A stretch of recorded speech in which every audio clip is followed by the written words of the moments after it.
Se me estaba olvidando que pues bueno, que todavía existen otras mecánicas. Dentro de la mecánica de la física, resulta que nosotros podríamos encontrar a la mecánica de los cuerpos no deformables. ¿Qué significa eso? Pues estática. Es decir, en esta materia de estática o en la que veíamos, pues nos resulta que nosotros nos llegamos a imaginar, pongamos, que una partícula A está siendo jalada hacia abajo por un cierto peso, que la estamos jalando a la izquierda, que la estamos jalando a la derecha, por una serie de fuerzas 1 y 2, pero no consideramos que la partícula se deforme. Simplemente decimos, ah, pues recibe una fuerza, pues se mueve. O al contrario, ¿no? Puede ser que esté en equilibrio. Inclusive también con vigas, ¿no? Con vigas, nosotros decíamos, bueno, pues recibe una serie de cargas, pues va a generar una fuerza cortante y después de esa fuerza cortante va a generar un momento flector. Pero dicho de otra forma, no considerábamos que se deformaba. Pero ahora vamos a entrar a un nuevo tema que sería mecánica de cuerpos, ahora sí deformables. Y esta prácticamente le podemos llamar resistencia de materiales o mecánica de materiales.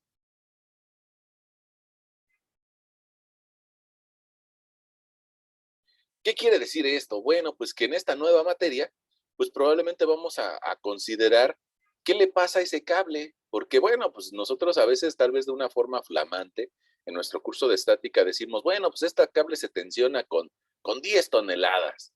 Híjole, 10 toneladas no es poquita, no es poquito peso, ¿no? Es un peso pues tal vez correspondiente a 10 autos jalando un cable. Pues imagínate que lo más probable es de que ese cable pueda llegar a deformarse a partir de una cierta longitud inicial, que podríamos considerar 5 metros, 10 metros. Bueno, esa longitud inicial, después de recibir 10 toneladas, pues probablemente ya no mida lo mismo, sino probablemente obtengamos una deformación en uno de sus extremos. Lo mismo pasaría con la viga. Tal vez desde el punto de vista de estática encontramos cortantes y momentos, fuerzas cortantes, pero ahora en la nueva materia de resistencia de materiales, pues nos preguntaríamos, oye, ¿y esa viga se deformará ante esa carga? ¿Se caerá, se colgará? Es decir, provocaríamos una cierta deformación o no. Y eso es parte de lo que nos vamos a preguntar en esta materia, ¿no? Ahora, evidentemente que para hacer eso, pues vamos a necesitar las propiedades de los materiales. Y también vamos a hacer necesario el uso de algunos conceptos que siguen siendo parte de física. Ahora, probablemente alguien de ustedes diga, bueno, ¿por qué no llevamos una materia de física? Pues porque más bien estamos viendo una materia muy aplicada, muy especializada, ¿no? Inclusive dentro de la mecánica también encontraríamos algo que se llama mecánica de fluidos. Y esa materia de mecánica de fluidos es cómo se comporta el agua o cómo se comporta el aire ante ciertos niveles de presión. Pongamos una tubería para abastecer de agua un rascacielos, evidentemente que va a tener una serie de presiones o de esfuerzos que probablemente lleguen a romper a la tubería. Entonces, pues bueno, eso lo vas a estudiar tú en una materia que se llama hidráulica o bien instalaciones, ¿no? Por lo menos. Y todavía, así como te recomiendo estos libros, el Hiver, el Levin Johnson, el Garen Timoshenko, pues yo creo que también podríamos hacer otra materia que se llama dinámica.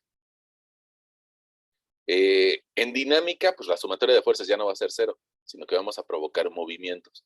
Pero bueno, el chiste es de que nosotros el día de hoy que estamos finalizando el mes de septiembre del 2021, con erupciones en España, de los volcanes, con erupciones en México el 15 de septiembre del Popocatépetl, con erupciones en Hawái, pues resulta que hoy estamos entrando a este nuevo tema que se llama resistencia de materiales. Bueno, para eso te decía, pues yo te recomiendo por ahí algún libro, como podría ser el Beer Johnson. Lo bueno del Beer Johnson es de que se puede encontrar en PDF, sin buscarle tanto. Entonces, pues bueno, ese es un librito que sus primeras ediciones datan por ahí de 1980. Tú me preguntarás, bueno, si ya pasaron 40 años, ¿a poco sigue siendo actual? Sí,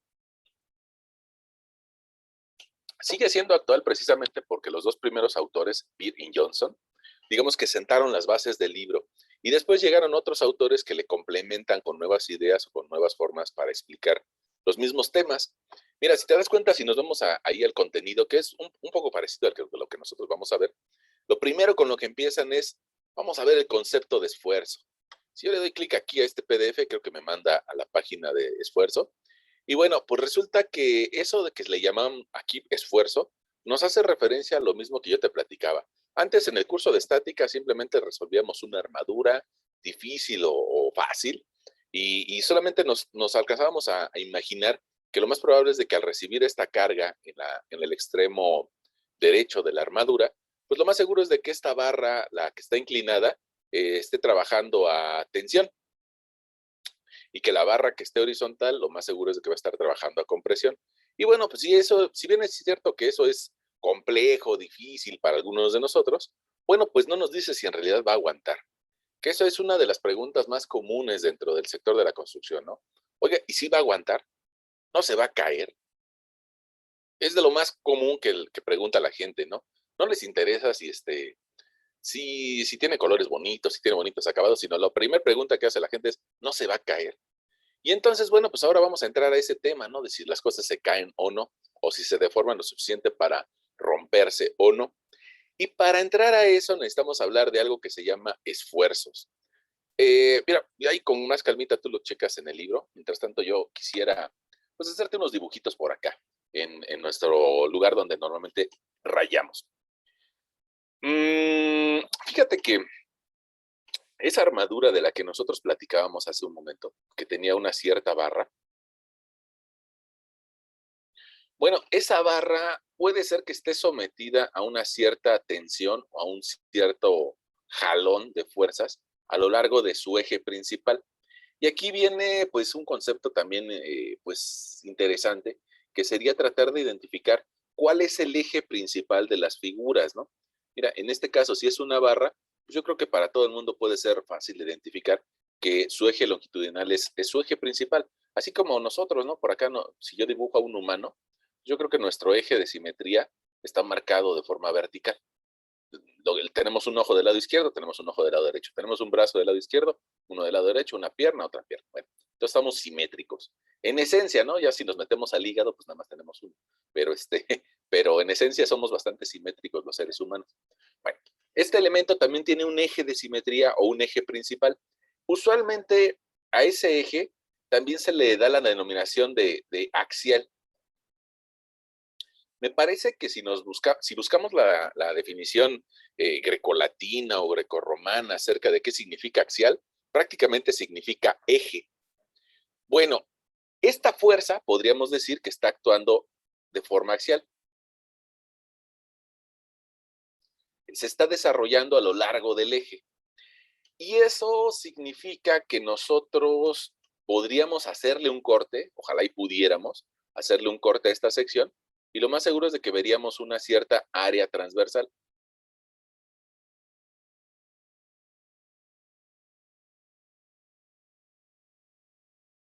Esa área transversal, bueno, si lográramos hacer ese corte, me parece que lo que nosotros alcanzaríamos a ver tal vez sería un montón de fuercitas. Bueno, no las veríamos, ¿no? Honestamente no las veríamos, sino es parte de lo que nos podemos imaginar. Un montón de fuerzas que estarían saliendo del área transversal. Y eso significa que la fuerza puntual aplicada en los extremos y que nada más está aplicada en un solo sitio, adentro del cuerpo se redistribuye y genera un sistema de presión. Así le decían nosotros en la secundaria o en la preparatoria, le llamábamos presión. Y resulta que nuestros profesores de física de la secundaria o de la preparatoria nos decían la presión es igual a fuerza entre área. Bueno, fíjate que aquí vamos a manejar otro concepto, exactamente el mismo, pero un poquito distinto. Y viene de que la palabra presión a veces está un poquito limitada. Entonces nosotros vamos a manejar otro concepto que se llama esfuerzo. Esfuerzos o esfuerzo. Y a su vez, este concepto viene del idioma anglosajón, es decir, de un estrés. Bueno, esa palabrita estrés, pues es muy común en nuestros días, ¿no? La gente vive estresada, la gente vive, inclusive si tienen un techo donde vivir, viven estresados, quién sabe por qué, ¿no? Inclusive si saben que mañana van a seguir viviendo, viven estresados. ¿Por qué? No sabemos, ¿no? Fíjense que los animales, pongamos, se estresan cuando están en una situación en la que pueden morir. Desgraciadamente los humanos hemos abaratado mucho el estrés y ahora nos estresamos porque no llega el camión o nos estresamos porque un equipo no mete gol. Fíjense qué barato, ¿no? Está saliendo nuestra adrenalina sobre el cuerpo. Bueno, esa palabrita de estrés en realidad tiene su origen en la ingeniería y habla acerca de esto, de qué tan tensionada o qué tan presionada está algún elemento estructural. Después, esta palabrita estrés se la robaron los psicólogos y ahora dicen que las personas están estresadas. Bueno, ya. Ahora, esa palabrita estrés precisamente empieza con una S. Nada más que esa S, las primeras veces que lo utilizaban, trataban de utilizar una S griega. Y esa S griega más bien parece como una bolita con un adorno encima. Y esa S griega con una bolita con un adorno encima se llama sigma. Ah, caray. Tú me vas a decir probablemente, oiga, profesor, ¿qué no sigma era así? ¿Y qué no significaba una suma? Sí, esta es sigma mayúscula. Esta es una sigma mayúscula, mientras que esta es una sigma minúscula. Y ese sigma resulta que cuando llegó Gutenberg y nos presentó la idea de tal vez publicar libros y que esos libros llegaran a mucha población y con eso difundir el conocimiento, bueno, pues lo malo de los libros es de que no podían igualar este símbolo. Entonces, por eso los primeros libros llegaron a manejar una letra sigma así, como una bolita con un acento en la parte superior. Otra forma de representar el sigma tal vez es un poco como un triángulo, una figura un poco deformada de un triángulo. Pero estas tres letras, ya sea que la hagamos así, que la hagamos así o que la hagamos así, cualquiera de las tres nos va a representar un esfuerzo. Y en general, los esfuerzos o ese sigma va a ser igual a fuerza entre área. Y vamos a ponerle por aquí esfuerzo. Esfuerzo. Ahora, imagínate, yo creo que nos puede ayudar aquí nuestro amigo Word. Vamos a pedirle que escriba una S, vamos a pedirle que esa S la haga un poquito más grande, que la haga tal vez de unas 30 unidades. Ahí está la S. Híjole. Ahí está la S. Y ahora en Word le voy a decir, oye, ayúdame y cámbiale el tipo de letra, ¿no? Ponle el tipo de letra símbolo, el que parece como griego. Ah, mira, ahí está la sigma. Ahí está el símbolo que yo te decía. Sigma se parece más tal vez a la segunda que te iluminé, o que te describí, pero al fin y al cabo esta sigma significa esfuerzo y es fuerza entre área. Ahora, eso es desde un punto de vista muy sencillo, ¿no? El esfuerzo. Si nos pusiéramos un poquito más filosóficos, pues significa que el esfuerzo es todo un estado de tensiones que tiene un cuerpo, pero, y es un estado, no es una fórmula nada más. Pero digo, creo que para nuestro nivel lo podemos entender así, como fuerza entre área. Prácticamente es la misma fórmula de la presión. La diferencia va a estar en que existen diferentes tipos de esfuerzo. En cambio, las presiones a veces solamente encontramos presión y ya. Como van a existir diferentes tipos de esfuerzo, pues vale la pena diferenciarlos. Para eso voy a cambiar de hoja. Te voy a dibujar por aquí una barra o una columna. Voy a ver si lo puedo hacer. Yo creo que sí.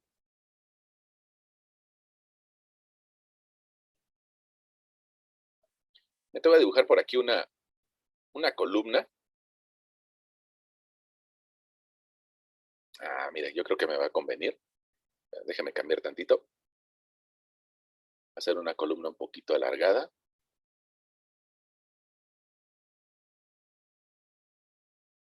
Y ahora vamos a darle un poquito de profundidad a esa columna.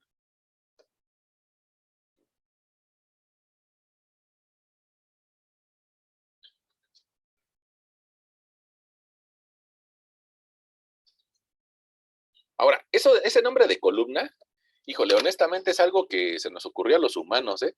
La columna no sabe que se llama columna.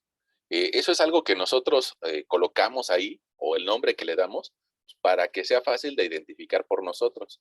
En realidad, si tú le preguntas a un muro, oye, ¿cómo te llamas? Pues en primera ni nos va a poder contestar, y en segunda, pues al elemento estructural de poco le sirve saber qué es un muro o qué es una columna. Te digo, eso en realidad es algo que es un atributo que le damos los humanos para entendernos entre nosotros. Y le voy a pedir aquí que ignore las líneas de texto para poder acomodarlo en varios sitios. Ya voy a pegar una por aquí. eh, Control Z.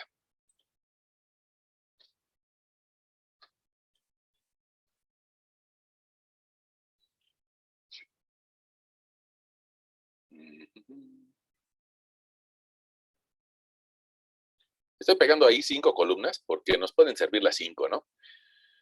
Bueno, de esas 5 columnas, te voy a tratar pues de describir esfuerzos que actúan sobre esas 5 columnas y que los podemos encontrar. Se ve bastante feíto ese letrero, entonces déjame volver a escribirlo.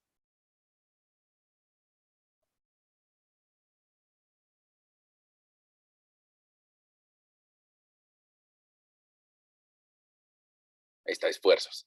Bueno, en general quedamos que los esfuerzos es fuerza entre área, pero también nosotros platicábamos acerca de que cada uno de estos elementos tiene un eje axial.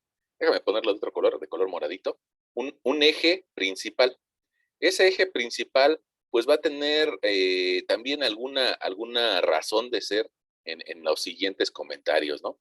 Fíjate, ¿qué pasaría, pongamos, si la primera columna recibiera un esfuerzo vertical y lo recibiera de arriba hacia abajo? Ahí está, recibiendo una cierta carga. Bueno, pues resulta que el señor Sir Isaac Newton nos dijo, bueno, está bien que se desarrolle una fuerza, pero con la tercera ley de Newton nos diría, a toda acción hay una reacción de igual intensidad, pero en sentido contrario, lo cual provocaría que desde abajo también existiera una fuerza.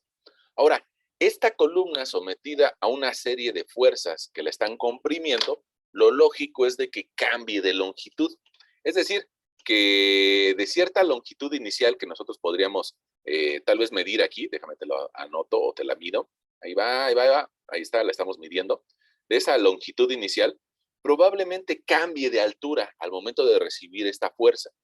Y si cambia de altura, lo más seguro es de que se vuelva un poquito chaparrita la columna. Mira, te voy a tratar de dibujar por acá. Se vuelve chaparrita y lo más seguro es de que se haga un poco más robusta porque se está aplastando.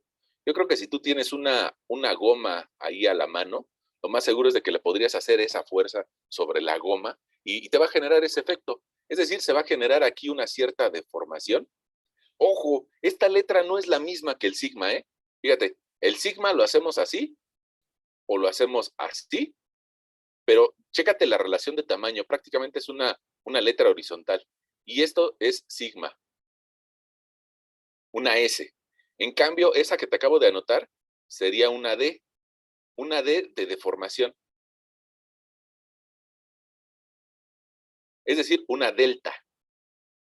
Bueno, perdón, alguien podría decir que, híjole, que eso ya lo sabías y que está muy sencillo de explicar, pero honestamente me ha tocado que en los años que llevo dando clases, que algunas personas este símbolo de sigma lo confunden.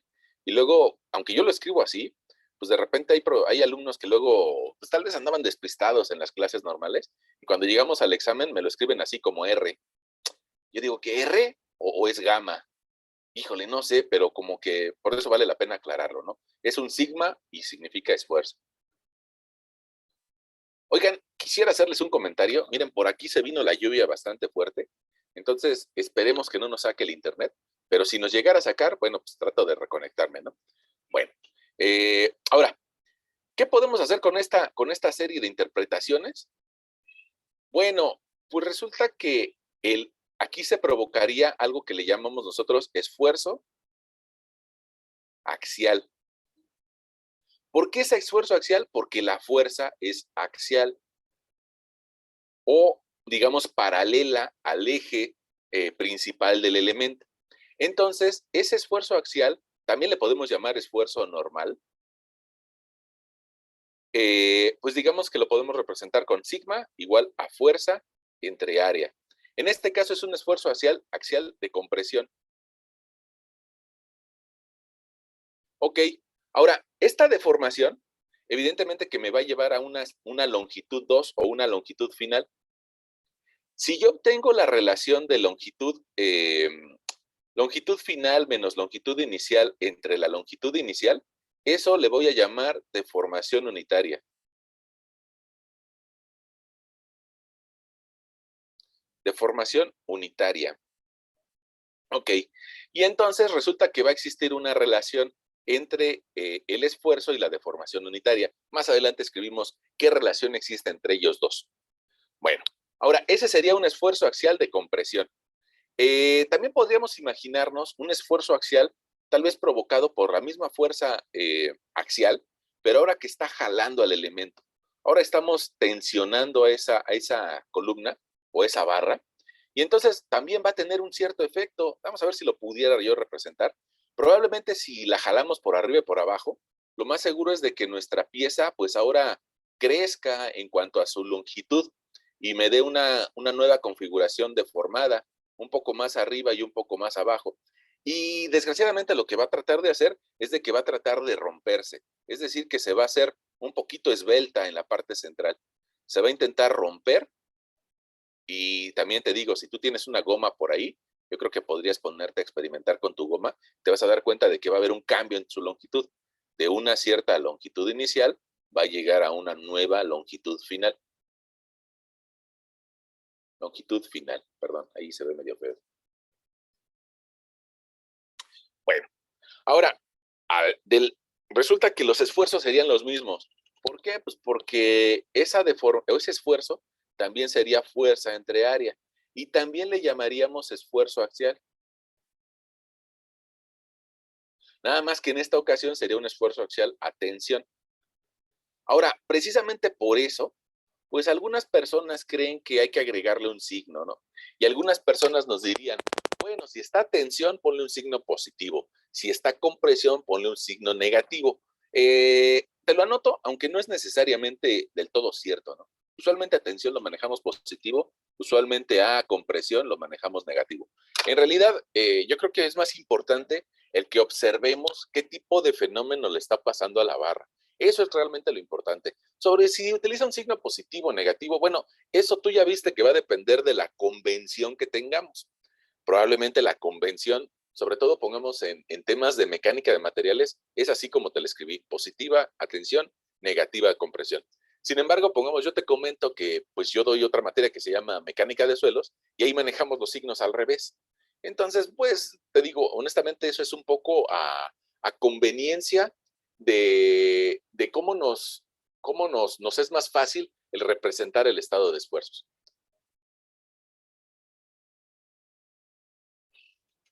La deformación unitaria sería exactamente la misma. Mira, incluso el cambio entre las longitudes me va a provocar como resultado una deformación. Entonces también la podría escribir como deformación entre la longitud inicial. Y acá también la podemos escribir igual, ¿no? Deformación entre la longitud inicial. Ok, ese par de primeros esfuerzos, yo creo que los podríamos por aquí dividir. Nada más déjame cambiar de plumoncito. Vamos a poner este de verde. Y esos se presentan sobre el eje principal de la figura. Pero no todas las fuerzas actúan de esa forma, sino que hay algunas fuerzas que puede ser que provoquen momento. Bueno, una de esas fuerzas que provoca momento, te pido que tú te imagines, pongamos esta fuerza, mira, este momento aplicado en la parte alta de la figura. Ahí lo estoy provocando. Un momento aplicado al plano superior y que está provocando un giro, pues así como está marcado, ¿no? No te diría que en el sentido de las manecillas de reloj o en contra, porque no está en el plano XY, sino que está en un plano tridimensional. Y en la parte de abajo, ¿qué pasaría si lo giráramos en un sentido contrario? Bueno, pues resulta que muy probablemente esta pieza en la parte de abajo giraría un poco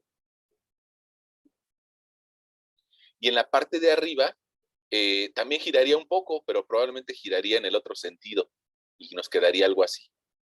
Ah, caray, como que ya no coincide la tapa superior como con la tapa inferior. ¿Y eso qué significa? Bueno, pues que Con este momento que está girando en un sentido y el otro que está girando en otro, probablemente nuestra sección tenga una forma deformada y de algo así.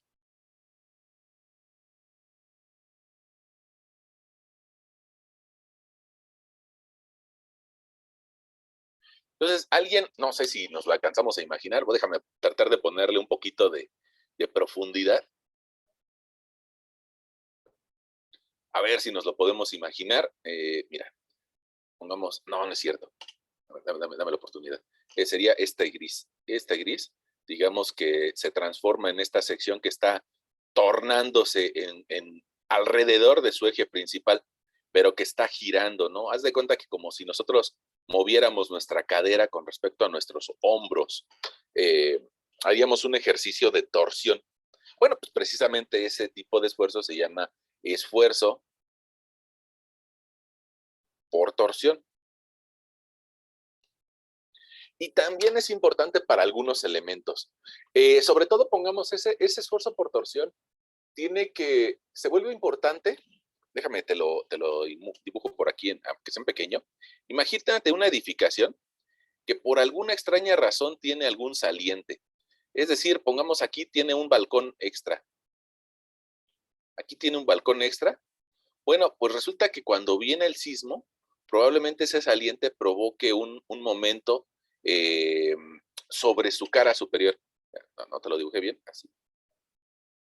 Ese saliente probablemente genere mayores fuerzas que provoquen una torsión de la edificación. Y bueno, pues habrá ocasiones para tratar de realizarlo. Ahora, probablemente el dibujo que tienes ahí de color morado no sea lo suficientemente claro. Entonces, lo bueno es de que ahora en nuestra época, pues Google tiene de todo. Entonces vamos a pedirle por aquí esfuerzo por torsión. A ver si hay una imagen más clara al respecto.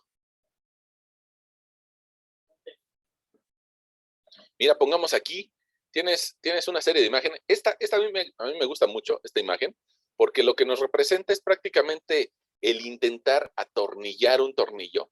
Pero a todos nos ha pasado que llega el momento en el que se bloquea y que ya no podemos seguir apretando el tornillo. ¿Qué pasaría si nosotros siguiéramos con una fuerza, pues tal vez inhumana, tratando de apretar el tornillo? Bueno, lo que le pasaría al desarmador sería esto, que le generaríamos una torsión alrededor de su eje principal. Eso es un esfuerzo por torsión. Esta imagen lo describe bastante bien. Y fíjate que tiene mucha importancia, pongamos para nuestros amigos, los que están estudiando en ESIME, ¿no? Allá en ESIME probablemente tengan alguna pieza que tenga engranes y que estén unidos a una flecha o algún elemento prismático.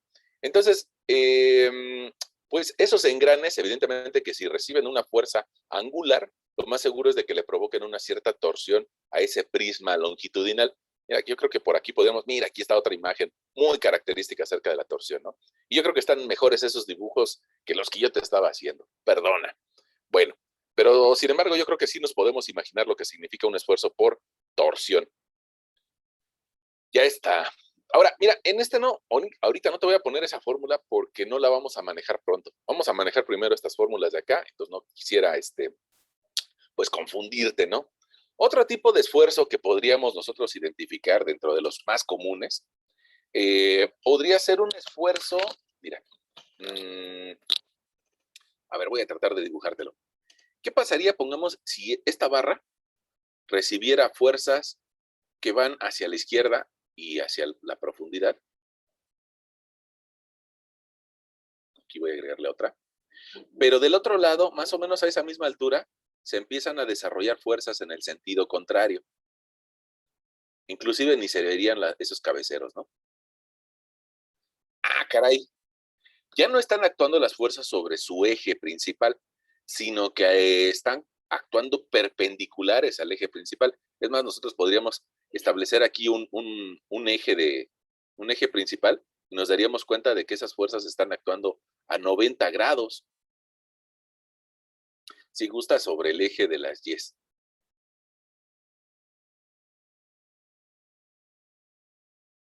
Ok, ahora, si esa misma pieza yo te la dibujo acá en dos dimensiones, sobre todo viendo el eje de las Y y el eje de las Z, nos queda, bueno, déjalo dibujo así, eje de las Y y eje de las Z hacia arriba.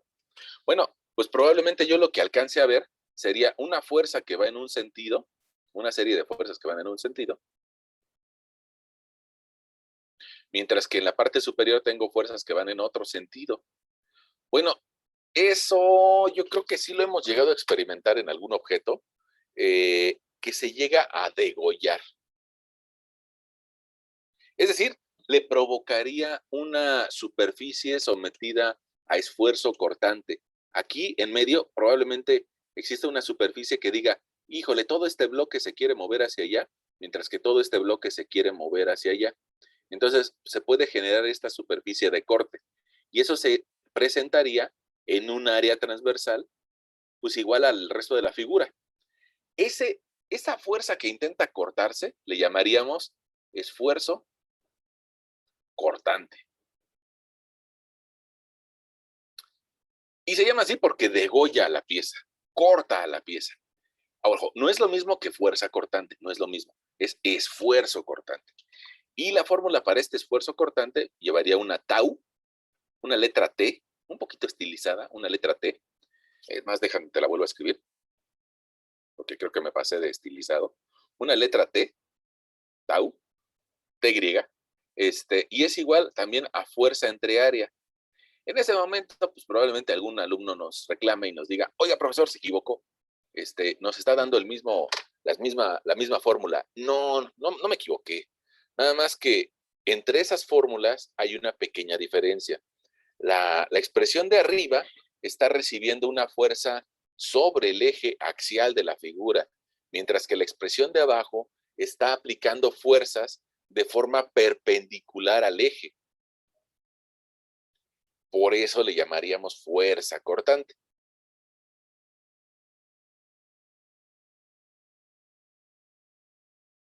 Ok, entonces prácticamente es fuerza entre área, como cualquier otro esfuerzo, pero resulta que la fuerza, aquí tiene el requisito de que, vamos a escribírselo, que la fuerza, caray, que la fuerza es perpendicular.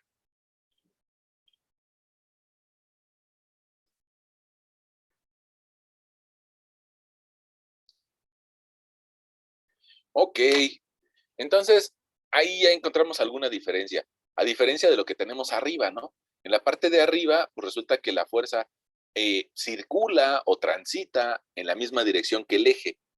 Disculpa, me excedí con el zoom. Ahí ya regresé. Ya ves que luego el Word le mueves tantito y se mueve mucho las cosas. Bueno, y podremos mencionar otro esfuerzo. Vamos a ver si nos lo podemos imaginar. Ahora, ¿qué pasaría con esta barra? El último de los esfuerzos pues, más importantes, probablemente existan otros, pero estos yo digo que son los más importantes. ¿Qué pasaría, pongamos, con esta barra si sintiera un, un apoyo en la base? Estoy dibujando ahí un apoyo en la base, un apoyo en la parte superior, y en cambio en la parte inferior sintiera una fuerza en sentido contrario. También se va a desarrollar un par de fuerzas cortantes, eso sí lo entiendo, pero además de la fuerza cortante, resulta que va a intentar deformarse esa viga. Mira, vamos a ver si nos entendemos. ¿Qué le pasaría a esta viga? Que intentaría irse hacia atrás en la parte media. Intentaría flexionarse, así como a ti en tus clases de educación física te decían, hay que hacer flexiones, y significa doblarse. Bueno, pues esta viga le pasaría exactamente eso, ¿no? Que digamos que su arista más delgada se deformaría y ahora la veríamos así, como te la estoy tratando de iluminar. Bueno, ahora, esa misma viga, si la dibujo en dos dimensiones, pues resulta que yo alcanzaría a ver una fuerza que está recibiendo en la parte alta, otra fuerza que está recibiendo en la parte baja, y en la parte media una que va en sentido contrario. La consecuencia de ese sistema de fuerzas, pues es de que intente deformarse un poco, ¿no? Es decir, que se va a flexionar.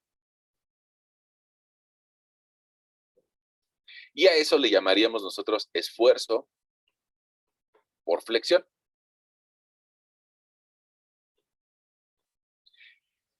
Precisamente para esta fórmula de esfuerzo por flexión vamos a utilizar el concepto de momento de inercia. Cuando te ponga la fórmula te vas a dar cuenta de que lo vamos a utilizar. Bueno, te la puedo poner de una vez, mira, sería una fórmula que sería esfuerzo es igual a momento por distancia al centroide entre inercia. Entonces, mira, ya apareció la y X, y Y, o cualquiera de los sentidos que se esté analizando. Entonces, mira, honestamente esta fórmula nos va a llevar bastante tiempo de entenderla, desarrollarla. Pues yo preferiría ahorita quitarla, la quito, y cuando sea el tiempo adecuado, la platicamos sobre ella. Déjame ver si pudiera hacer esas imágenes un poquito más grandes. Ahí está. Una pregunta, de repente bueno, yo me sigo hablando 40 minutos y se me olvida pues preguntarles si nos estamos entendiendo o no. ¿Cómo ven? Sí, ¿Nos profe. estamos entendiendo? Sí, Sí. profe, todo bien. Bueno, digamos que ahí lo que tienes en la pantalla son esfuerzos que le pueden llegar, la mayoría de los esfuerzos comunes que le pueden llegar a elementos estructurales. Algunos se van a presentar sobre su eje, otros se van a presentar perpendiculares al eje. Otros incluso van a generar giro o torsión. Mira, incluso la pieza que está hasta abajo, alguien también se la podría imaginar como un momento. Probablemente si esa pieza de hasta abajo, si nosotros le aplicáramos un momento en un cierto punto, pues, tal vez provocaría el mismo efecto, ¿no? Tal vez provocaría una deformación en la viga. Y también sería un esfuerzo por flexión. Por eso la fórmula que te había escrito incluía el valor de momento. Eh, Momento C entre I. Bueno, ya. Lo último estuvo muy rápido, pero luego le vamos a dedicar nosotros tal vez unas 2 clases a este último, 2 o 3 clases a este último concepto, ¿no? Entonces no me preocupa tanto que ahorita lo veamos de forma superficial. Bueno, ahora, eh, resulta que, pues que está bien eso de calcular los esfuerzos, pero siempre debe de ir orientado hacia algo, ¿no? Y sobre todo esto de calcular fuerza entre área y llamarle esfuerzo, pues va orientado a si las cosas pueden soportarlo o no.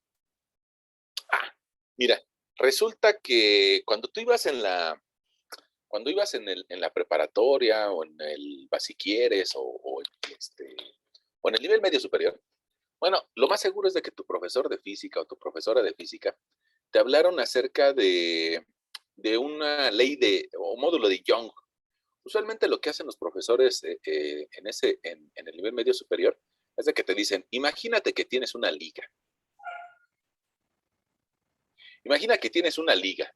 Bueno, esa liga, pues vamos a ponernos un poquito de ociosos y vamos a pensar de que la vamos a jalar.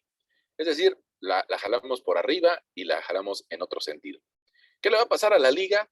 Bueno, pues lo más lógico es de que se extienda, ¿no? Y de repente hay que tener cuidado porque puede ser que te termine dando un ligazo o que se rompa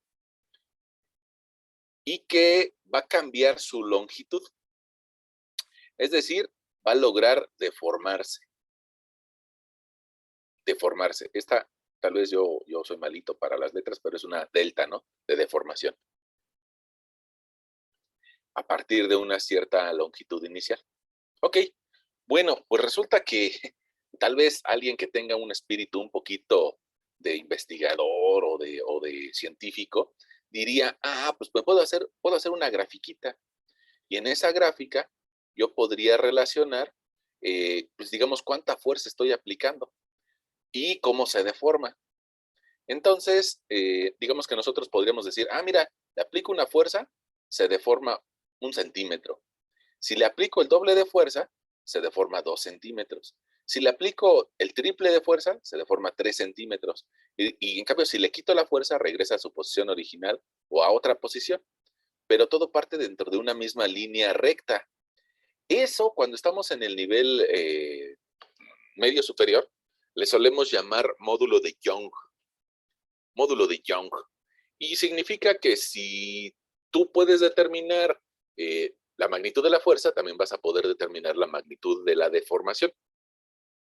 Bueno, Resulta que cuando íbamos en esas clases de física del nivel medio superior, nos decían que eso se llama que tiene un comportamiento elástico, elástico, como un resorte, ¿no?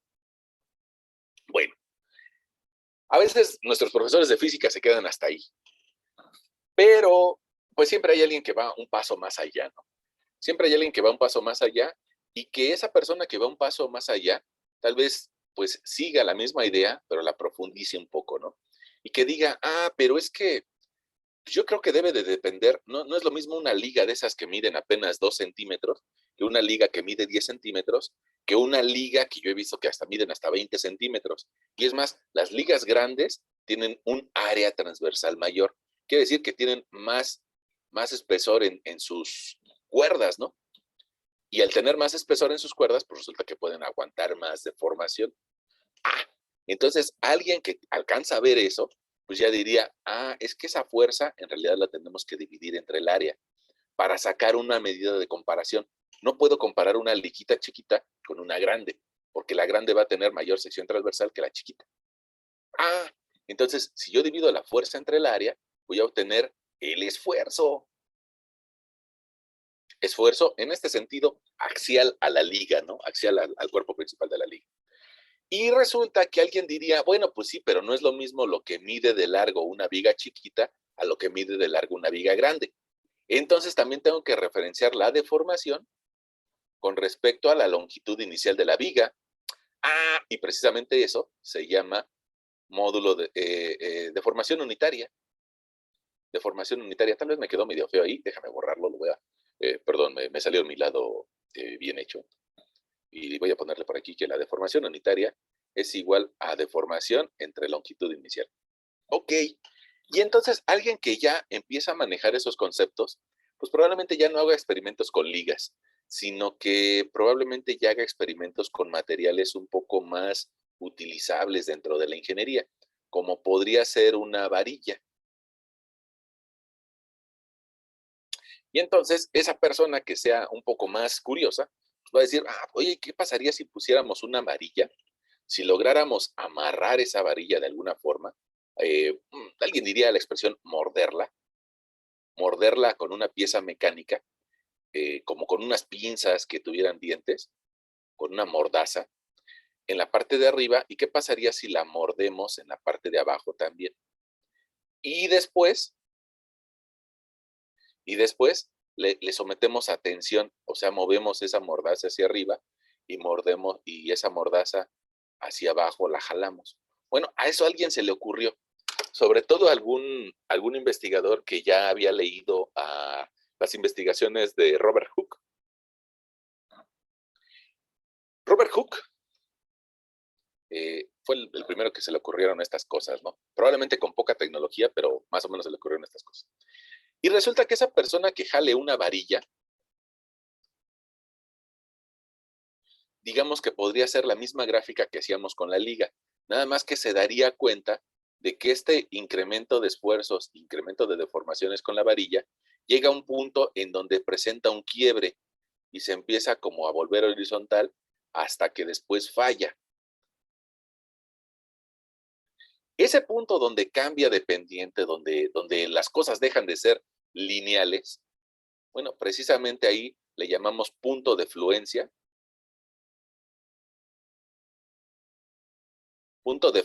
donde empieza a fluir la varilla y fluye de tal forma que se empieza a comportar como con un sentido plástico.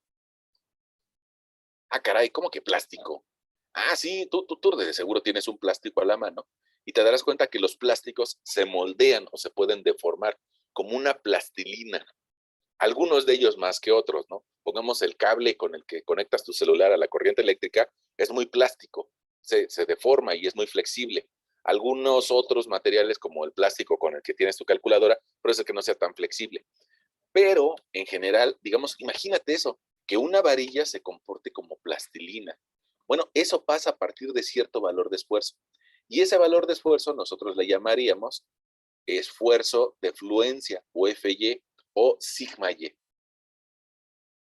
donde el material deja de tener un comportamiento elástico. Ok. Mm, en el punto en el que falla, a ese esfuerzo le llamaríamos esfuerzo último, sigma U.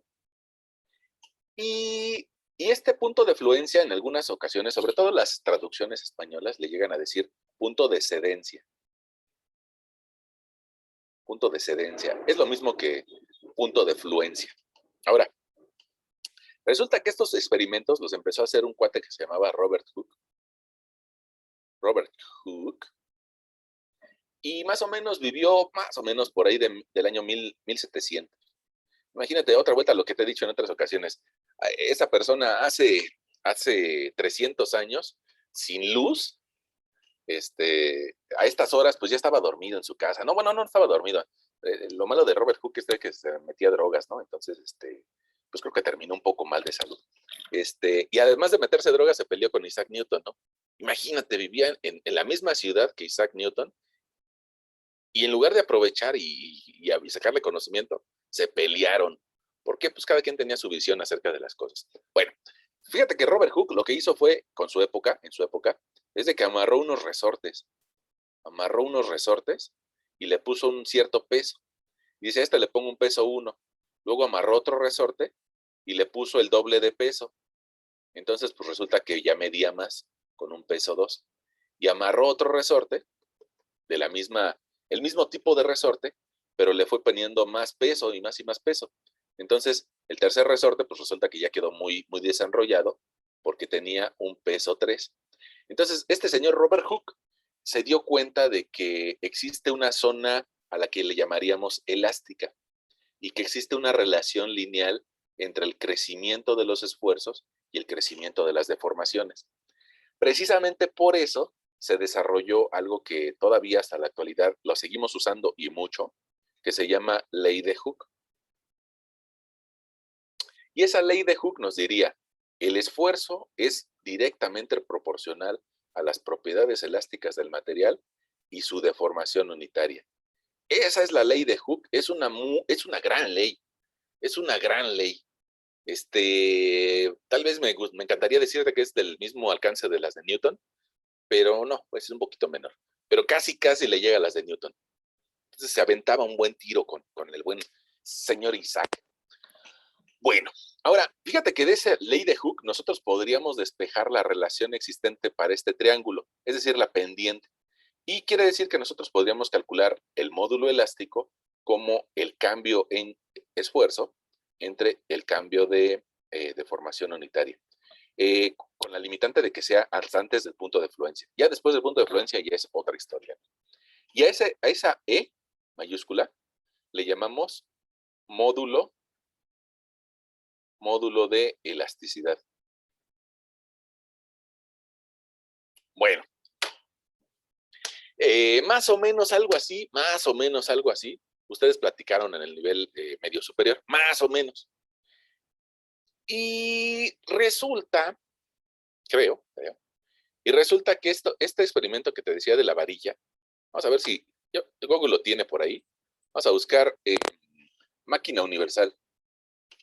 Máquina universal. Mira, esa máquina, pues no sé si decirte que es una buena noticia o una mala noticia, pero esa máquina la tenemos en la escuela. La buena noticia es de que la tenemos. La mala noticia, pues es de que no estamos accesando a la escuela, ¿no? Estamos viéndonos de forma virtual o de forma a distancia. Otra mala noticia es de que, pues desgraciadamente ese laboratorio no funciona como debería. Y a pesar de que tenemos la máquina en la escuela, pues tiene poco uso, la verdad. Híjole, tal vez suene muy personal el comentario que te voy a decir, pero en alguna ocasión me pidieron que si me podía hacer cargo de ese espacio y fue muy difícil, ¿eh? Fue muy, muy, muy difícil. Yo terminé diciéndoles gracias, mejor busquen a otra persona porque pues no están las condiciones para que yo les pueda ayudar, ¿no? Bueno, fíjense, aquí pegué la imagen de la máquina universal y se llama máquina universal porque mira, esta pieza la podemos llevar hacia arriba o hacia abajo.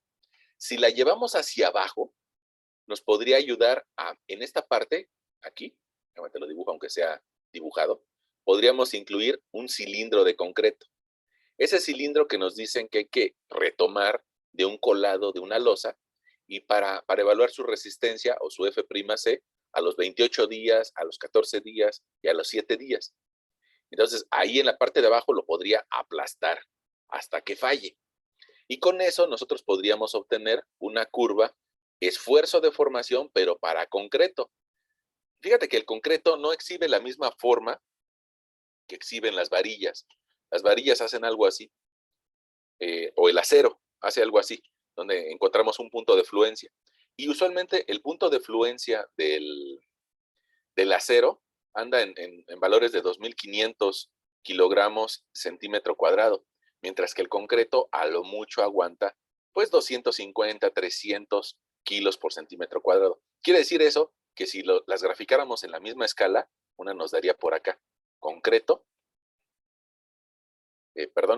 con este valor, concreto y acero. Ahí se pone interesante la historia, ¿no? Ahí se pone interesante porque resulta que, pues tú recordarás que los castillos, que los cimientos, que las losas, que las vigas, pues están trabajando con los dos materiales. Y entonces hay que lograr que los dos se deformen igual. Por eso hay que limitar las deformaciones del concreto a las deformaciones máximas que puede presentar el acero. Ya platicaremos acerca de eso y de cómo obtener el módulo elástico del concreto y el módulo elástico del acero. Bueno, ahora, esta máquina universal, que fue por lo que llegamos a la imagen, en la parte de arriba, no sé si alcances a ver, que tiene algunas como mordazas. Están ahí, mira, ahí, esa mordaza y esta mordaza superior. Entonces, de forma interna podemos colocar una varilla y esa varilla jalarla por arriba y por abajo por medio de un equipo de control y verificar su curva esfuerzo-deformación. Bueno, y llevar a la varilla hasta una ruptura. Mira, te dejo de compartir esa pantalla y no sé si alcance a ver, ya ves que es de noche y no tenemos mucha definición, pero mira, a ver si se alcanza a ver, vamos a ver si por aquí lo alcanzas a ver. Mira, por aquí tengo una varilla de esa ocasión que te decía que andaba haciendo algunos experimentos con la máquina universal. Y mira, ahí alcanza a ver una varilla rota. Tal vez no se alcance a ver por cuestión de luz, muy bien la falla que presenta. Mira, ahí se alcanza a ver cómo presenta una falla concoidea y sobre todo me gustaría que veas, creo que ahí se alcanza a ver, que en la parte de arriba como que la varilla se hizo un poquito delgada. Tal vez no sé si yo me estoy, bueno, yo que la tengo cerca, pues yo sí la veo que se está adelgazada, ¿no? Pero no sé si ustedes lo alcancen a ver, que está un poquito más delgada en la parte de arriba. Se extruye o se jala la varilla hasta que llega el momento que se rompe, ¿no? En la parte de abajo, pues la volví a romper también. Digamos que eso sí sería romperla, la varilla. Nada más que la bronca de esta máquina es de que requiere fuerzas bien grandes, ¿no? Requiere fuerzas como del orden de unas 2 toneladas o casi un poquito más para poder romper una varilla. Y eso lo vamos a analizar nosotros en las siguientes sesiones. Nos vamos a dar cuenta de que podríamos identificar cuál es la fuerza necesaria para romper una varilla dentro de una viga o dentro de una columna. Y precisamente para eso necesitamos establecer algunas propiedades de los materiales. O regresemos a nuestra pantalla compartida. Ah, caray, no puedo compartir pantalla, ya pude. Bueno, para eso, pues requerimos algunas propiedades de los materiales. ¿Qué significa eso de propiedades de los materiales? Bueno, pues características repetibles de ellos, ¿no? Pues vamos a hacer una tablita donde digamos propiedades de materiales. Evidentemente que hay algunas que nosotros ya conocemos, hay otras que no conocemos. Voy a pedirle aquí a mi amigo Word que queremos insertar una tabla. Ahí está nuestra tablita. Puede ser que uno menos por ahí así, más o menos así, más o menos así. Vamos a pedirle a nuestro amigo Word que queremos que pues nuestros letreros estén centrados y que la parte superior sea un poco distinta, que sea un poco pues agradable, ¿no? Vamos a ponerle este colorcito. Ahí está. Vamos a pedirle que estos letreros estén en color negro. Le vamos a poner aquí material.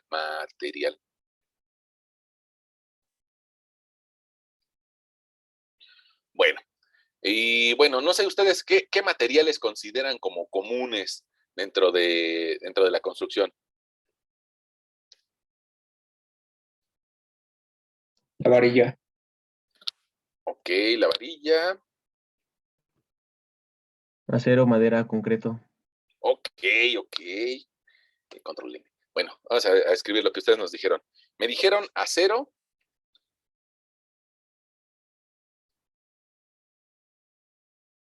Acero en varilla. Es decir, acero de refuerzo. Hay otro tipo de acero que es el acero estructural. Es decir, las secciones tipo I, las secciones cajón, las PTR, las de ala ancha y bueno, en general las secciones de acero estructural. Al acero estructural usualmente se le conoce como acero A36. Se lo voy a escribir por acá. A36. Ahorita platicamos también por qué. Me dijeron concreto. Resulta que hay dos tipos de concreto, ¿no? El concreto banquetero, el que se utiliza en una banqueta y que precisamente no tiene una gran resistencia, que prácticamente le podríamos asignar 100 kilogramos centímetro cuadrado. Y, y ese concreto que no lleva varilla le llamaríamos concreto simple. eh, o- y otro concreto que sí lleva varillas y a ese le llamaríamos concreto armado. Cambian sus valores de densidad. Otro material común, ustedes me decían que la madera, ¿no? Madera. Otro material común podría ser tal vez el aluminio, el cobre. Y vamos a agregar un par de materiales que pues también son comunes, pero pues, un poquito de menor utilidad. El agua y el plomo. Ok. Ahora, una pregunta. Una pregunta. No sé si alguien de ustedes recuerde cuál es el peso volumétrico del agua o cuál es la densidad del agua. 1000 litros por metro cúbico. Ok, nos dice el compañero que la densidad del agua es 1 litro, un kilo. Ah, caray, otra vez. No, creo que lo dijo un poquito mal, ¿no? Pero otra vez. Creo que nos dijo 1000 litros por metro cúbico. Bueno, sí, pero eso así exactamente como lo está diciendo el compañero, como que no nos diría gran cosa. Porque más bien nos está diciendo una equivalencia. Déjame borrarla. Miren, déjenme borrarla y ahorita les platico por qué no nos está diciendo gran cosa. Porque resulta que en un metro cúbico, déjame dibujártelo por acá, en un metro cúbico es ese espacio voluminoso, más o menos parecido a una lavadora más o menos mide eso, que mide 1 metro por 1 metro por 1 metro de alto. Y resulta que nosotros sabemos que 1 litro es esa medida que mide 1 decímetro cúbico, es decir, que mide 10 centímetros por 10 centímetros por 10 centímetros de alto. Esto sería 1 litro. Si no tenemos, si viviéramos en una época en la que tendríamos que comprar leche y que no fuera de una marca comercial, bueno, construiríamos nosotros un empaque que midiera 10 por 10 por 10 y le diríamos al señor lechero, échanos por aquí un poco de líquido, ¿no? Y sería esa forma la de medir los litros. Ahora, ¿qué significa eso de que 1 litro mida 10 por 10 por 10? Bueno, pues que dentro de un metro cúbico que entrarían 10 decímetros en un sentido, 10 decímetros en otro centímetro y 10 centímetros en altura. Eso nos llevaría a 10 centímetros por 10 centímetros por otros 10 centímetros. Y eso significa que un metro cúbico tiene 10 por 10 por 10, tiene 1000, perdón, estos son decímetros. 1000 decímetros cúbicos, lo cual significa que en un metro cúbico hay 1000 litros. Eso está bien, pero no es la densidad. 997 kilogramos sobre metro cúbico. Ok, la compañera nos dice, no vale 1000, sino que vale 997. 997 kilogramos sobre metro cúbico. Ah, esta cantidad, digamos que es muy exacta. Muy exacta, muy exacta. Bueno, la realidad es de que en muchas ocasiones, como decía el otro compañero, pues terminamos por redondearlo, ¿no? Y este 997 kilogramos metro cúbico lo redondeamos a 1 tonelada por metro cúbico. Entonces, bueno, ya podríamos escribir aquí en nuestra tablita la densidad del agua. Dice que en kilogramos, perdón, lo escribí mal, sería kilogramos por metro cúbico. Ahí está. Podríamos escribirle que el agua tiene 997 o bien un valor cerrado de 1 tonelada por metro cúbico. Vamos a ponerle en la celda de al lado el valor en toneladas, porque es bastante común, ¿no?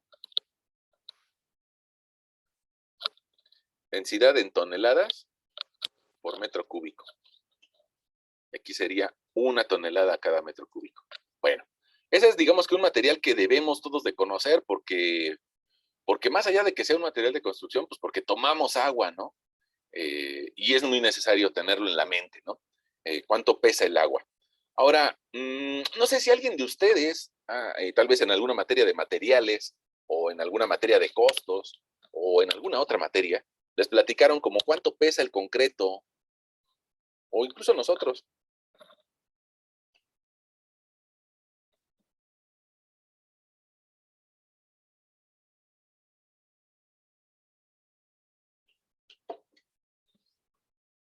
¿Cómo cuánto pesará el concreto?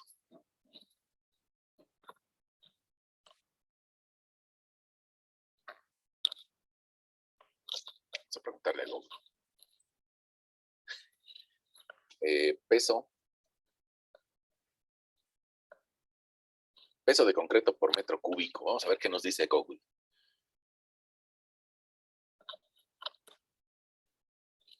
Mira, aquí nos da un valor. Este es el valor más común que conocemos del concreto. 2.400 kilos por metro cúbico. Nada más que hay que tener un poquito de comentarios al respecto, ¿no? Fíjate, ese es el concreto armado. Concreto armado. Entonces vamos a escribirlo exactamente ahí donde dice concreto armado. 2.400 kilos por cada metro cúbico. Eso me llevaría a tener una densidad, ahora en toneladas, de 2.4 toneladas por cada metro cúbico. Nada más que eso es si está armado el concreto. Resulta que si mi concreto es banquetero y no lleva varillas, entonces va a tener un valor de 2.100 kilogramos por cada metro cúbico o 2.1. Al momento de que le empezamos a agregar varillas, que es un material mucho más pesado, bueno, pues resulta que empieza a cambiar el valor de la densidad. ¿Por qué? Pues porque lleva una serie de estribos y de varillas longitudinales. Entonces, este valor empieza a crecer hasta 2.4. Probablemente sería bueno que alguien de ustedes cuestionara o que nos dijera, caray, profesor, entonces nada más porque le agregue una varilla, ¿ya va a valer 2.4? Pues no, evidentemente que no. Probablemente si le agregamos una varilla o 2 varillas, pues probablemente en lugar de valer 2.100, pues ahora va a valer 2.180.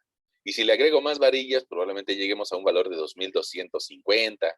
Y si le agrego más varillas, pues probablemente lleguemos a un 2.300, 2.350. Entonces, ¿por qué manejamos este valor de 2.400? Bueno, pues para ser conservadores con respecto a los pesos. Es común que le ocupemos ese 2.400 para considerar más peso de lo que en realidad va a tener. Es decir, considerar que tiene mucho armado, muchas varillas. Ahora, les pregunté ese valor porque a veces los libros, pongamos de resistencia de materiales, están orientados a todos los temas, ¿no? Este libro está orientado para ingenieros industriales, para ingenieros mecánicos, para ingenieros civiles, constructores, y entonces en ese tratar de abarcar muchos temas, a veces no son tan específicos. Si yo me voy a la zona de apéndices, a las propiedades de los materiales, mira, a la página 746,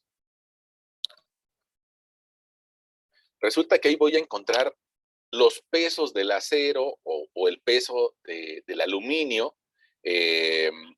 Primero me lo presentan en unidades de Estados Unidos y en la siguiente hoja me lo presentan en valores del sistema internacional. Desgraciadamente, mira, aquí concreto, aquí está, el concreto. Como es un libro general que pueden utilizar hasta los dentistas, caray, hasta los dentistas, sí, ya ves que los dentistas utilizan amalgamas o también piezas hechas a partir de aleaciones mira, así aquí arriba dice aleaciones de níquel o de cobre o de otros elementos metálicos. Entonces, al fin y al cabo, hasta tu dentista ve resistencia de materiales. Bueno, no a la profundidad que tuvo. Pero eso nos llevaría a que, pues, este valor que me da de densidad del concreto aquí, porque aquí, esa es la columna de la densidad, mira, te lo muestro. Ay, me abrí mucho. Ahí está.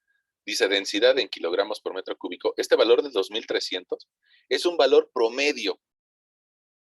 Ese valor de 2300, pues parecía como que está a la mitad entre estos dos, de 2100 y 2400.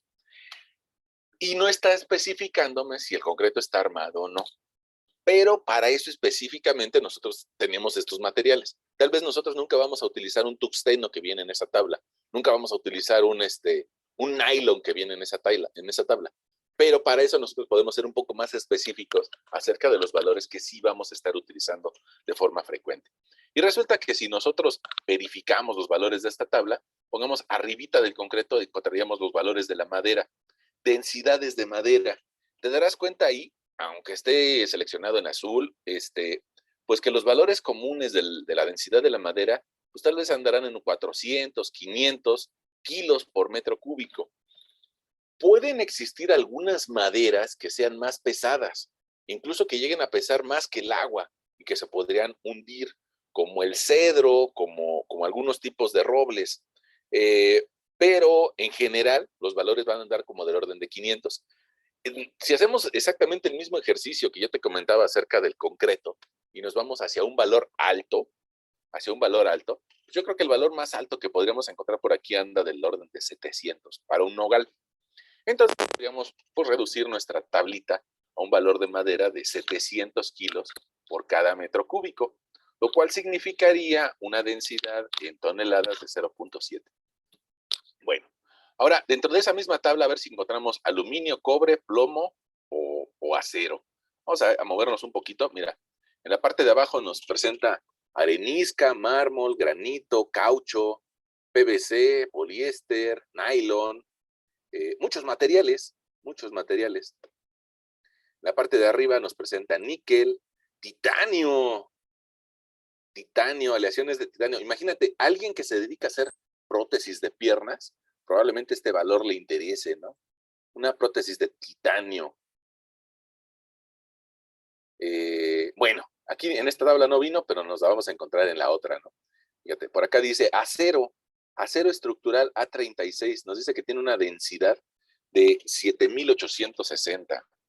7,860 kilogramos por cada metro cúbico, tanto el acero estructural como el acero de refuerzo, lo cual significaría un 7.86 toneladas metro cúbico, 7.86. Ahí está. Vamos a ver, en esa misma tablita, déjame cambiar de pantalla, resulta que también encontraríamos al aluminio con una densidad de 2,700 y al cobre con una densidad de 8,900.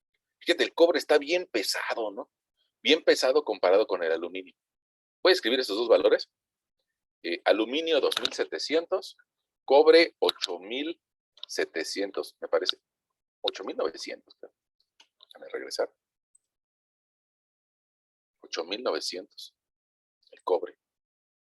Bueno, precisamente por eso se roban las piezas de cobre, ¿no? Porque pesan bastante y usualmente pues les deja unos buenos pesos esas piezas robadas.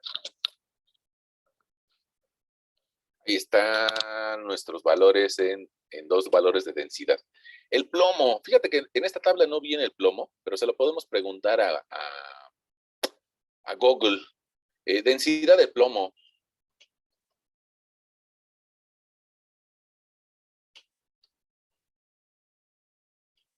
Mira, ese valor está enorme. 11.3 gramos por cada centímetro cúbico.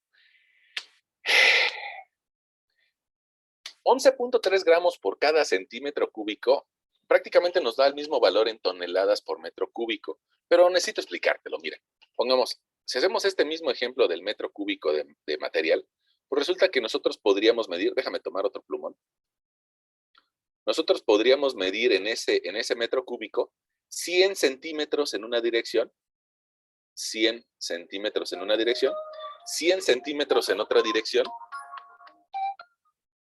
y 100 centímetros de alto. Entonces, resulta que en un metro cúbico, nosotros tendríamos la multiplicación de 100 centímetros por 100 centímetros por otros 100 centímetros. Es decir, en un metro cúbico hay 1.000.000 de centímetros cúbicos. Si me está diciendo esta paginita de Google, si me está diciendo que un centímetro cúbico de plomo pesa 11 gramos, 11.3 gramos, y voy a tener 1.000.000 de centímetros cúbicos, 1.000.000 de cuadritos que miden un centímetro cúbico, bueno, pues yo multiplico 1.000.000 por 11 y me va a decir que en un metro cúbico de plomo yo tendría 11.300.000 gramos, porque la densidad del plomo quedamos que era 11.3 gramos por centímetro cúbico. Y esos 11 millones de gramos van a estar ocupando un volumen de 1.000.000 de centímetros cúbicos. Nada más lo multipliqué tanto arriba como abajo por 1.000.000. Bueno, ahora ese 1.000.000 de gramos, resulta que yo lo podría escribir como 11.300 kilogramos. Y esos 11.300 kilogramos estarían ocupando el volumen de un metro cúbico. Y esos 11.300 kilogramos también lo podríamos escribir como 11.3 toneladas por metro cúbico. Entonces, da las mismas unidades gramos centímetro cúbico que toneladas metro cúbico. Y entonces ya se lo podría poner aquí. Nada más se lo escribí porque es un valor bien alto. Muy alto. Ningún otro material se compara con el plomo. Bueno, hay uno que sí se compara. Pero, bueno, hay varios, ¿no? Pero uno de ellos es el oro.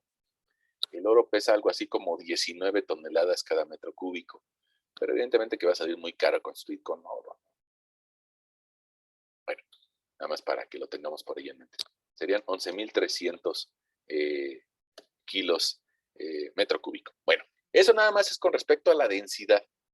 Pero hace un momento yo te platicaba acerca de que las varillas se pueden someter a una cierta tensión y que las varillas estándar deben de soportar una cierta cantidad de fuerza. Y eso me lo puede regalar la tabla. A eso le llamaríamos esfuerzo último. Esfuerzo de excedencia, cuando se empieza a plastificar, y módulo de elasticidad. Esas cantidades se las podemos extraer a esta tablita. Y si algún día pues, fuera necesario que consultarlas, pues ya sabemos dónde las podemos consultar. Para eso voy a hacer un poquito pequeño mi Word. Vamos a ver si lo puedo hacer. Ahí lo hice un poquito más pequeño. Lo voy a llevar a la parte de abajo. Y un poquito más pequeño. Voy a pedirle que oculte los letreros. Y voy a escribir lo que sería el esfuerzo último que puede tomar ese material.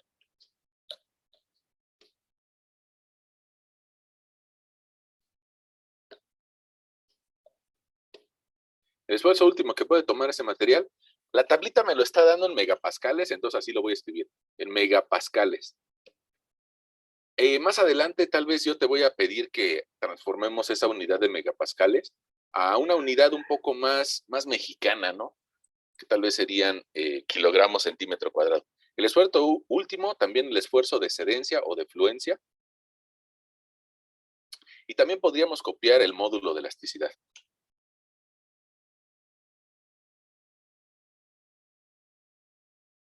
El módulo de elasticidad, aquí esta tablita me lo presenta en gigapascales.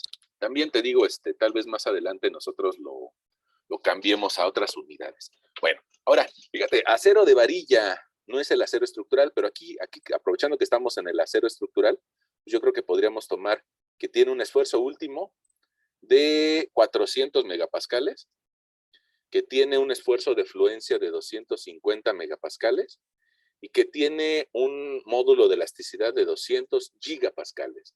Esa tablita nos va a servir para otras ocasiones.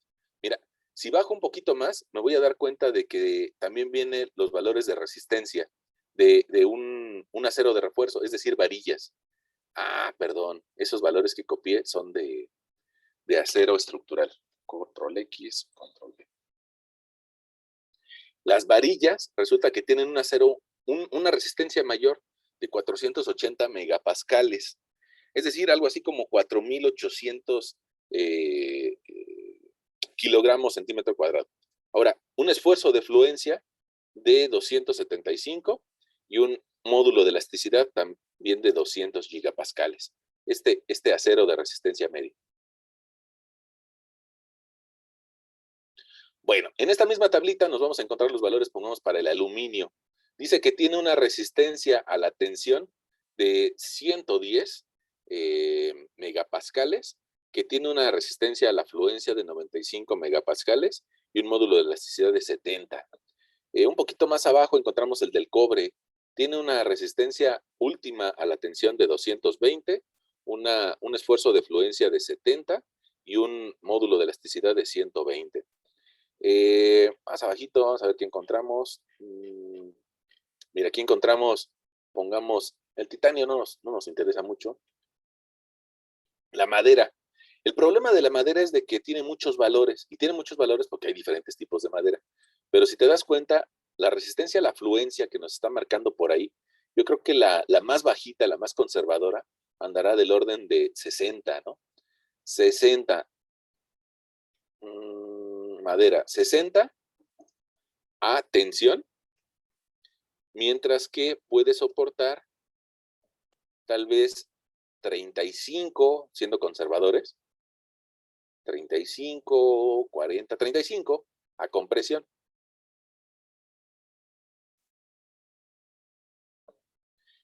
Mientras que la madera, digamos que su módulo elástico, si vemos esos valores, el más pequeño es de 9.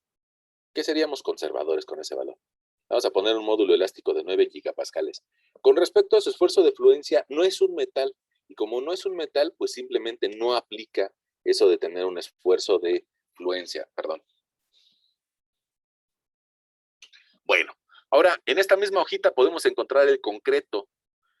Nos dice que, pues dependiendo de la cantidad, aquí otra vuelta, termina siendo muy burdo este número, porque no nos está diciendo cuántos bultos de cemento lleva, cuánto de arena, cuánto de grava, cuánto de agua, pero aquí nos está diciendo que el concreto armado suele tener pues, valores de resistencia del orden de 25, desde 20 hasta 30 megapascales, es decir, de 200 a 300 kilogramos centímetro cuadrado, mientras que no aplica eso del esfuerzo de fluencia porque no es un metal, no se plastifica. En cambio, sí tiene un módulo elástico. El módulo elástico que aquí nos marcan es de 25 gigapascales. Más adelante yo creo que te voy a hacer también un comentario acerca de ese módulo. El concreto simple, pues prácticamente podríamos considerarlo con una resistencia de 10 o de 100 kilogramos centímetro cuadrado y no aplica eso de tener ni módulo elástico ni esfuerzo de fluencia. Vamos a ponerle no aplica. Ok. Nos está haciendo falta, pues tal vez el agua, el oro y el plomo, pero pues en realidad esos materiales no son, digamos que comunes, ni siquiera los vamos a utilizar, ¿no? El oro, sobre todo, no lo vamos a utilizar en la construcción, vamos a eliminarlo. El plomo, nada más yo quería que vieran ustedes el valor de la densidad tan alto que tiene. Y el agua, pues no tiene resistencia, ¿no? En términos de ingeniería constructiva. Probablemente en términos de investigación de tensión superficial, sí, pero digamos que para nosotros pues, prácticamente es nula la resistencia que tiene.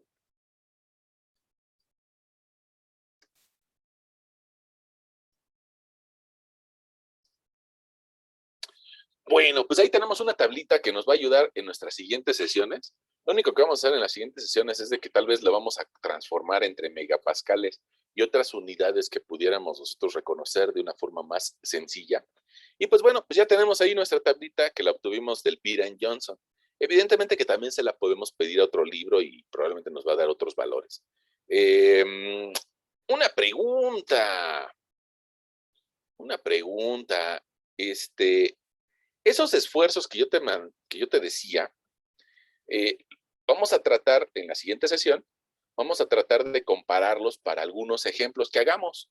Es decir, nos vamos a imaginar tal vez una columna de concreto sometida a una cierta fuerza vertical y vamos a ver si es capaz de soportar ese esfuerzo o no. O vamos a imaginarnos una varilla siendo jalada por los extremos y vamos a identificar con qué fuerza puede empezar a ceder o con qué fuerza se puede romper. Pero para eso, pues no sé si nos estamos siguiendo, si nos estamos entendiendo o hay dudas.